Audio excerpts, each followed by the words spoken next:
मुख्यमंत्री ठाकुर सुखविंदर सिंह सुक्खू ने आज कांगड़ा जिला के शाहपुर विधानसभा क्षेत्र के अंतर्गत रैत में 5.36 करोड़ रुपए की लागत से निर्मित होने वाले खंड विकास अधिकारी के कार्यालय भवन का शिलान्यास किया।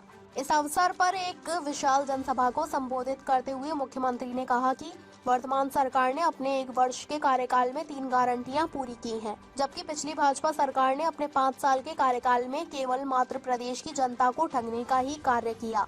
उन्होंने कहा कि लगभग 1.5 लाख सरकारी कर्मचारियों के लिए पुरानी पेंशन बहाल की गई। हालांकि केंद्र सरकार को यह निर्णय शायद रास नहीं आया और इसके उपरांत प्रदेश को मिलने वाली आर्थिक मदद में कटौती की जा रही है। राज्य को मिलने वाले ऋण की सीमा भी कम की गई है। उन्होंने कहा कि केंद्र सरकार एनपीएस का पैसा वापस देने में आनाकानी कर रही है। केंद्र के इस रवैये से प्रदेश को लगभग 1780 करोड़ रुपए का नुकसान हुआ है। मुख्यमंत्री ने कहा कि दूसरी गारंटी पूरी करते हुए अगले शैक्षणिक सत्र से सभी सरकारी स्कूलों में पहली कक्षा से अंग्रेजी माध्यम में पढ़ाई शुरू की जा रही है। इसके साथ ही स्कूल वर्दी में एकरूपता लाने तथा बच्चों की पसंद को ध्यान में रखते हुए स्कूल प्रबंधन को स्मार्ट वर्दी चुनने का अधिकार दिया गया है। उन्होंने कहा कि पिछली भाजपा सरकार ने पर्याप्त शिक्षकों व आधारभूत सुविधाओं के बगैर सैकड़ों स्कूल खोल दिए। उनकी इसी कार्य प्रणाली का ही परिणाम रहा कि प्रदेश में शिक्षा के क्षेत्र में काफी गिरावट दर्ज की गई और गुणात्मक शिक्षा के मामले में हिमाचल 18वें स्थान पर खिसक गया।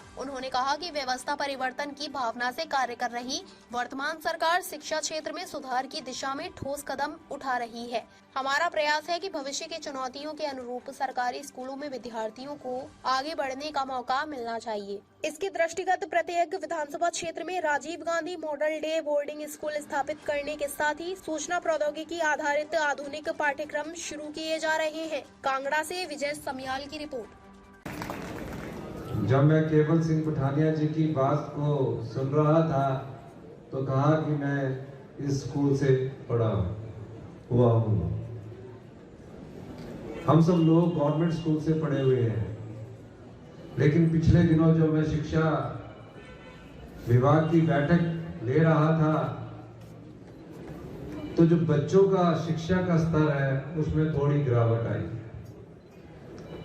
शिक्षा के क्षेत्र में वैसे तो हम पूरे हिंदुस्तान में दूसरे नंबर पर है, लेकिन क्वालिटी एजुकेशन में हम खिसक कर 18वें नंबर पर पहुंच गए। और आप देख रहे होंगे कि हम शिक्षा में व्यापक व्यवस्था परिवर्तन करने के लिए आए दिन फैसले कर रहे हैं। कल ही कैबिनेट की बैठक थी और कल कैबिनेट की बैठक में हमने शिक्षा के स्तर में कैसे सुधार हो इस दृष्टि से कल हमने शिक्षा में व्यापक सुधार के कुछ नियमों को परिवर्तित किया है। अगले एकेडमिक सेशन से पहली कक्षा में इंग्लिश मीडियम शुरू कर दिया जाएगा और साथ में हिंदी को भी पढ़ाया जाएगा। सभी स्कूल के जो प्रिंसिपल है, कहीं बच्चों के मन में हीन भावना ना पैदा हो कि सामने जो प्राइवेट स्कूल में पढ़ रहा है और मैं गवर्नमेंट स्कूल में पढ़ रहा हूँ तो कहीं उसकी ड्रेस अच्छी है, उसमें पढ़ाने वाले टीचरों के बारे में मैं नहीं कह सकता, क्योंकि जो गवर्नमेंट स्कूल में पढ़ाने वाले टीचर आते हैं वो टेस्ट के थ्रू आते हैं, कंपटीशन के थ्रू आते हैं, वो पढ़ाने में भी अच्छे हैं।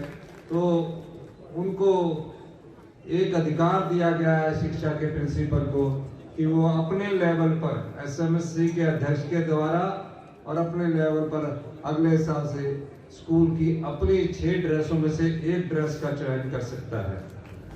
प्राइमरी एजुकेशन मजबूत हो इस दृष्टि से भी अब व्यापक फेरबदल हम शिक्षा क्षेत्र में कर रहे हैं।